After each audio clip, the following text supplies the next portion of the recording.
pardon me. And so I'm a good athlete, so I've learned and cultivated to work off the ground. And I like working guard. I think it's a very interesting position. I think there's a lot of opportunities there. You see smaller people use it to really nullify a larger guy. So in my thought process, like, well, then what would a big guy be able to do with it? And if you do take the time, I mean, look at Fabricio Verdun. His guard is phenomenal because he worked at it and he's put time behind it. And after all your fights, you've gotten so much better with your hands and so many things have changed. Where do you see yourself still? Like, oh, I still need to get better at boxing, even though I've knocked people out. I still need to get better at submissions, even though I've submitted some of the best in the world. Where do you see yourself improving now, and where do you see yourself going? Well, I think right now I'm really into a boxing stint. You know, my new coach, Angelo Reyes, he's been bringing me into boxing gyms and working with professional boxers. You know, I get to work alongside Anna Hulatin, who has a boxing belt, and so that's probably the area that I've been working probably the most enthusiastic lately, like really trying to understand and really emptying my cup and not going in there and well, I got to stand this way because it's MMA, or if I have to hold my hands here because it's MMA, I really go in there and go, okay, well, it's boxing. I wear boxing shoes and I do a boxing practice, wear headgear, and really follow the whole way. And that's one thing I think it holds a lot of guys back. If they think about it, they get good at one art, but that's because when they went to that one art, they really just emptied their mind and delved into it.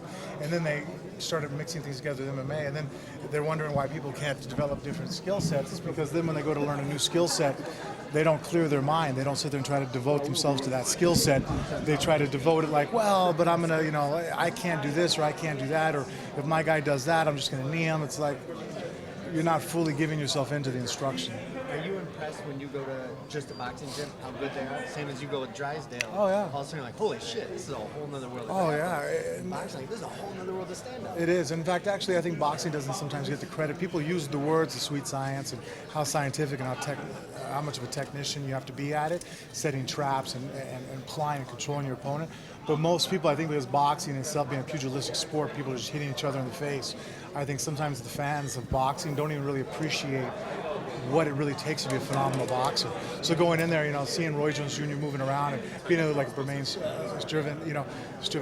sparring with those guys and moving around and seeing how they're setting things up and how they're moving and seeing how much technique really goes into it. It's a very beautiful sport all in itself and has a lot to offer mentally. It's just that I think again people just for some reason don't want to add that there's technique to it. They want to think it's just athletic and tough and just swing. It's like, no, you missed the picture altogether. So after training, you always hear people, oh, he's got K1 level stand-up. Do you look at it and go, no, he doesn't? Like, oh, he's a great MMA boxer. He would do great in boxing. Do you think that way, or do you think some guys would transition well? I think there's a few guys that they really wanted to specialize could, possibly transfer over and do well. But I mean, in itself, it's hard to sit there and say you're going to be able to beat the boxer at boxing, but also too, I aspire to. I go in the gym and I try. I mean, that's what made my jiu-jitsu good, was that I aspire to beat guys at it. When I go in there and I wrestle with somebody that's a better wrestler than I'm still aspiring to try to beat them at it and go in there and work. And I think that if you really want to be good at boxing, it's not impossible. It's not like it's a secret foreign language where I'm asking someone to learn Mandarin in 2 weeks. If you want to be diligent and take your lumps, but here's the part. People that are good strikers are willing to come learn grappling because it doesn't hurt. It doesn't hurt to come in the gym and roll with me. Like right now, you and I could roll together, and if you feel uncomfortable, you tap, right? There's no pain involved. Let's spar together. Even with headgear on and 16-ounce gloves, 18-ounce gloves, it still hurts. And then you have guys that have already attained a certain level of fame and notoriety in a sport. They don't want to get out there and get embarrassed and outboxed by a guy that maybe is an unknown young kid coming up. But it's like, yeah, but you're improving your boxing skills. So I think sometimes you're having harder guys want to transition and actually work boxing because of that. It's more painful. Frank, how did it feel to go down to Brazil, be the spoiler, be the bad guy, and come home with that W? Well, it was awesome. I mean, it was a good way to finish it off. I think that was, 10 fights in a row of nothing but people that were destined, spoiled the night for. But you know what? I felt very good being in Brazil just because I was very well accepted. Even leading up to the fight, I never felt like I was the outsider.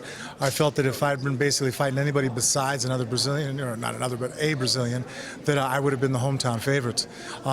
So that being said, it was a great welcome. And then obviously, I have a lot of respect. A lot of my styles greatly influenced off of Brazil. So, I've been down there. I'm part of the people there. My submission submissions, are things that some of those guys look up to and look to, and I learned them from those guys, So I think there's a lot of going back and forth, and so it was a very positive experience. But going in there, you had some losses in a row, and you must have felt the doubt, that people were placing on you. Did you? I mean, well, maybe you didn't. So did you feel the doubt that people were putting on you, and how good did it feel to overcome that and to quiet them?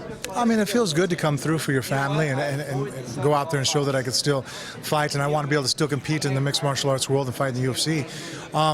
But the one advantage that adversity has taught me in my career, I've had some really highs and I've had some really lows. I've learned how to clear my mind and to stay on task. I can be in a room that's burning down, and if you say stare at that glass of water, I couldn't tell you that the room was burning down. All I know is the water. And so I've been able to have that kind of focus is because I've had things not go my way, things go my way. I've had weak moments, strong moments, and so I think anybody through enough adversity becomes more focused and mentally tougher. Certainly some of your adversaries now are, not your adversaries, I'm sorry, people that have come along with you, the people that you kind of grew up with in the sport are starting to think about not fighting anymore. You're still here, you look very fit right now, actually better than I think I've seen you in a while. How much longer are we going to see you doing this? Honestly, I say that, then I'll make a joke that I'll try to go for 20 years in the UFC or something, and then my wife's like, Dan's just turned 45, right? Henderson, I'm like, yeah. But honestly, the main factor on when I'm going to choose to retire, and that conversation comes up now. For example, yesterday I was at wrestling practice. My daughter was there with me, right? My sons that day decided to stay with their nanny and play video games, but they usually come with me. But until they're about 11, 12, I don't push the athletics on my children. My daughter now just turned 12, so now I'm more like, okay, you have to come. But it's harder to lock her away from the gym than to actually motivate her to get there. Yeah, she's a beast. More mentally focused than I ever was even in 20, as she already at 12. That being said, so she goes to practice with me, I'm doing my thing. I can still walk over and look at her and say, hey, babe, lift up your elbow, do this, do that. But then I had to do an interview afterwards, and I had to take care of my practice. And she went to jiu-jitsu practice. So she goes and puts a gi on, goes to Drysdale's, working with his wife and stuff. I had to miss that practice. So if you ask me when I want to retire, that makes me want to retire. I sat in bed last night going, man, I don't want to fight anymore. This sucks. I miss my daughter's practice. What about when I start missing my kids' practice or miss competitions?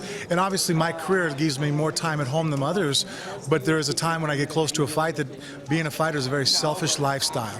Every decision my family has to make, my career is the first point in that decision. Can we go on vacation? I have a fight. Can we do this? I have a seminar. Can we do this? No, well, we can try to join that together. So that makes it to where I want to go ahead, and there's times where, I've been in the spotlight since I was 22 with the UFC. At what point do I step back and say my children are the superstars and I can just become a support role? So it's an ongoing argument with me and my wife, not an argument, but a debate where she sits there and she says, you're right, I hear what you're saying, but then when you win your fight and we put that money in the account, our kids are going to private school. If they want to get a scholarship, they can get a scholarship, but now college is almost paid for. There are benefits to you still doing this, so yes, you're like a father that goes off, and then it just goes back and forth, like, yeah, but am I that guy that's going to work all the time and not see my kids raised? And so there's that balancing act, and so really that's the only factor in me trying to think about retirement, because physically, especially now, how I feel in the gym and stuff, I feel better. I wish, and this is such a cliche, but if I had known what I knew now at 26, my body, I'm healthier and in better shape now. Even my training partners are like, I can't believe, how does someone turn 36 and has better wind? I'm like, a much smarter way of approaching my training, Well, certainly I'm asked a lot about you as a commentator. We've worked together before, but is that something that you would transition into? Yeah, I believe so. I think broadcasting and helping people learn more about martial arts. And I think one thing that anytime I can add information to help people understand something, I think that's what a commentator or a broadcaster does. Is they try to be the middle person to sit there and explain and break down what you're watching so you can enjoy it that much more. And I think as humans, when we understand something, we enjoy it that much more. I always make up this analogy, and it's funny. Someone one day is going to call me on it that I still don't learn about rugby. But rugby seems like a really interesting sport, but I don't know a lot about it, so guess what? I flip through the channels when I see it. Now, soccer has come up more, especially with the men's league, the World Cup us doing so well. I started paying attention more to it. I have friends that, that play football, they don't dare call it soccer, and they explain me some of the things and what the guys are doing, some of the setups. So now I'll actually watch, because I'm like, oh, okay, that's what's going on. They're like, yeah, see, this is what they're doing. This is the defense they're playing right now. They're trying to play a counter offense. They're going to just score. I'm like, no kidding. And now, obviously, the women's team doing so excellent. So, again, it came down to the sport didn't change. My understanding of it changed, and it was a person who portrayed that to me. Thank you, Frank.